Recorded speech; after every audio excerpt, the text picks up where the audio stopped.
আমাদের গৃহপালিত মুরগি কোনো সময় কিন্তু একা থাকতে চায় না।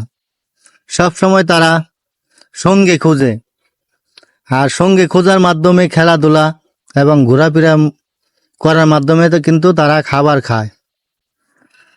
তারা কোনো সময় একা একা হাঁটতে ভালোবাসে না, একা একা থাকতেও ভালোবাসে না। বন্ধু ছাড়া তাদের ভালোই লাগে না। খেলতে খেলতে যায় দিন তাদের।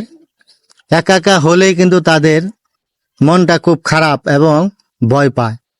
বন্ধুদের ছায়া সুখের ঠাঁই পায় তারা। চাই যদি হাসি, চাই যদি গান, বন্ধু হলেই আনন্দের স্থান। তাই বলি সবাই কিচিরমিচির একা নয়, থাকো বন্ধু নিয়ে, হাসি নিয়ে আর আনন্দে ভরপুর। প্রতিটা প্রাণী হাসি খুশি থাকতে চায়।